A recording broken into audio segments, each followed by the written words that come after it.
That's Tim. Tony? Right, archaeologically, in 2 weeks, the modern and post-medieval material just appears to have been in your top layers. You don't really have any contamination below that with readily recognisable material. The majority of artefactual evidence has been either Iron Age or going through to Romano-British, the odd few bits of Roman. And as Tim says, very little animal bone, no butchered material. I think we've maybe got 3 pieces of animal bone in total from the upper layers. We've got these platforms, which, as Tim says, are likely to be probably essentially sheep sheds or sheep yards. Over there, Trench 1, we do have a potential of a roundhouse that's then been turned into a yard at some point. Interestingly, we've got the 2 essentially curbstones, entryways in, which Phil, who was lounging down here, of course, has got some very good explanations for. But I think you should actually come up and actually explain it in front of the camera. Thanks, Tony. Well done, Tony. I'll just while Phil's basically getting his makeup on, what I would suggest is, for a potential of a future season for SWAAG, is we have these theories that these are essentially are sheep houses, sheep pens, with a potential of a shepherd or a small family living nearby. As a potential for another season, I think you need to be looking for that, putting a trench across, sorry, an open area across where we're standing, because this looks to be the biggest platform in the area. And there's lots of other questions to be answered as well. For example, is that a terrace running across the top there? What's on the top of the hill over here? Is this a yard? Does it run all the way around here? Because there seems to be a back circular return of slope coming around here, so you could actually look in a roundhouse, which has then again been expanded into a yard. There are a lot of questions still to be answered. So a lot of it depends on basically if you think, once the report's done, that it's actually worth spending the time to actually continue to explore this area. But for now, I'll pass you over to our good friend Phil here, who can explain everything to do with the doors. I will give you my idea of the doors, only for my sort of history of working with timber and making doors, should we say. There's 2 very distinct stone sills in Trench 2, Trench 1. Very similar, but also very different as well in where the actual, we think the pivot holes are. This one has approximately 5 feet in length. Can we say? Can we work in imperial? If you want to. Yeah, okay. That's my measurement. It has a definite rebate placed and the pivot hole on the left hand side, which I think is where the actual door frame went in. And we're thinking it's round because the hole is right up against the rebate side, so it actually swung up to the rebate. There's a distinct little feature to the right of it as well, a little groove which appears about halfway down and then disappears. Again, I have a spin on it. It may be a drip groove, but we don't know. It's totally new to us, which is fascinating in itself. This one, a bit more interesting, because it has a hole in the middle, approximately 5 feet in length again. But the good thing about it is it's got a little distinctive groove right in front of the hole, which to me appears where a bolt would drop in. If you imagine your garage doors at home, they're both shut. They've got a bolt that drops into a hole. If the bolt drops, doesn't quite hit the hole, it leaves a little scratch mark as it goes in. And that's what it's appearing to be. And I think somebody picked up on the fact it's also got a slight curve to it as well. Yeah. Then, as we progressed through the day and we managed to put bits back, Graham managed to tidy it all up, put bits back like a jigsaw and rebuilt it. Definite rebate. Then we found another little groove in front of the round bolt hole, which appears to be one door will shut, a bolt goes down, next door shuts up against it, and the big bolt goes down, secures them both together. And there's enough gap between that rebate edge and the round bolt hole to appear to be a nice wooden door. And both doors open inwards into the structure, with a lip on the outer edge, which, as you say, could be used to stop drafts and things coming in, or also to stop the gate from being pushed open. Yeah, I mean, which people again ask why. Which again indicates stock. Why was it? People asking why was it rebated? Why did it at all? And one thought, yeah, stops the draft going underneath. If it was a house stead, but if it's a stock pen, it would actually, the doors would stop up against it, keep it firm. Maybe also stop animals scratching underneath, make it more secure that way. If, as Tim says, you know, there's enough wild animals about to get to the stock. Yeah. Still though, it has a little groove on the right hand side, which I'm still fascinated with. Yeah. Why would they have this trade groove or whatever it may be? Trench 2. I was going to say, I think if you do another stage of work here, one of the things you do need to be looking for as well are middens and rubbish pits, essentially, because that would potentially again confirm or put another question mark over the butchered bone idea. It might have been just very clean. I mean, basically they don't want quantities of butchered bone. I mean, if you do that, it would encourage scavengers for a start. So they may have had a very strict rule that all butchered bone would be thrown in a pit. Pits are, you know, I've been expecting actually to find pits on this site, because you know, they use rubbish pits. They don't actually allow rubbish to be to be scattered about. If you just threw it over the fence, you know, you'd encourage foxes, you'd encourage wolves, and that's the last thing they wanted.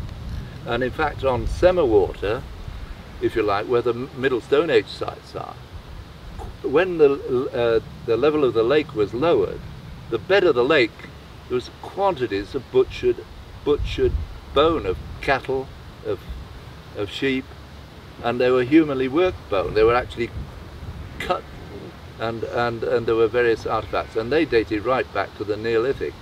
At all times, you know, early people have always got rid of their refuse. They do not just throw it over the fence, usually. Now, Trench 2, again, just going back to another point, is that although we have a lot of Iron Age through to Romano-British pottery, we have very little in a sealed context, as in we have one sherd. We do have, obviously, as I say, a good quantity of pottery, but only as of this afternoon we lifted one of the slabs in the upper round platform, we found what looks like Iron Age pottery underneath. That obviously gives a date for when that slab was, or a rough date for when that slab was laid, which is useful. We've taken some environmental samples, so we'll be able to test for pollen and other cereals. Cereal grain. Yep. And again, if you come back here and open more of an area up, you may actually find quernstones, because obviously we have only sampled a very small area of the site as a whole. Obviously with Trench 2 we have the evidence of at least two roundhouses or round platforms. One looks as though it's fallen off the bank side. The other one, obviously the biggest one, which we opened almost to its full extent, again, as Tim says, no fireplaces, which indicates no human habitation within that But it still building. could have been a barn or a storehouse. Indeed. I wouldn't if you say it's just a pen, it's sort of, and no intention of downgrading this side. I think I would have no objection to that being described as a roundhouse floor. Nobody knows, you know, what the superstructure was like. There's every possibility that there was a timber structure with, you know, I can't say that there was an earthen, if you like, an earthen wall, and then that the timbers were founded on an earthen bank. That is possible, but a bit unlikely. Would you go to that extent to flag a floor? As a pen, you wouldn't go to that extent to flag a floor just for a pen, would you? Well, no, I don't. I think that's a reasonable statement. I think it's more, you know, it's quite possible that they were roundhouses, that they was, you know, barns, or they may have been used for sleeping without cooking. Or roundhouses that had then been reused as animal pens. Actually, they may have cooked somewhere else, and you had a different building for basically cooking, and let's hope it's up here, and we find it next year. That's a good reason for coming back. I mean, Phil found a reference that door sills, for example, are a Romano-British later intrusion in these buildings. So you could be looking at the roundhouses actually being in use as human habitation through the Iron Age, and then come the Romano-British period, you're then looking at basically the change around to a different way of living, different way of working. Hence the addition of those door sills to... There's a lot of work gone into them door sills. Yes. Just to live for maybe just a pen. Yeah. The big thing is there's no intrusive, no real evidence for medieval presence here. None at all, to be honest. And this was actually interpreted as a medieval site by when it was originally surveyed by Denison. They thought most of these little sites were medieval. They certainly classified this one as medieval. Yeah, but I mean. So we've disproved that. Yes. Medieval buildings are very different. I think they tend to be rectangular anyway, rather than circular. There's no evidence that any structures here are rectangular. And I think they've reached that decision from the aerial photographs. Because when you look at those, they look quite rectangular. As soon as I saw them, you look at the back and you see that the bank at the back is curved. It's curved, and that it gives the game away. You've got circular structures here. Anyway, I've had a brilliant week. I think most people have. We definitely want to, all of us, give a big round to both Stephanie and Tony, because without their help and expertise. At least Steph isn't hiding down the hill now. Yeah. So. Michael panned his camera around to see him. Thank you both. We need Steph to give a speech now. Thank you to everybody who's given me a lift up. And thank you to everybody for the hard work as well. I mean, we've been out here for 2 weeks, and if you look how much we've shifted, just bulk alone. And poor Justin there, with what he classes as a penance for himself for the trench we put him in for trench 3. Thompson and Harris, could you say what their trenches proved? What they proved? Yeah. They proved that. Well, for one thing, we needed to do the work to establish. You know, basic. There's no floor. There's no paving there, and if you were using small animals like and the sheep were very small, they could just have puddled the area. It was, you know, basically there's no floor. It is within the enclosed farmstead, and we needed to look at that area. I mean, it would have been a priority for us next year. There's no question of it. We would have opened that up. So it helps support the theory that it's not a habitable area. To me, it supports the idea that this is basically a sheep management rather than cattle.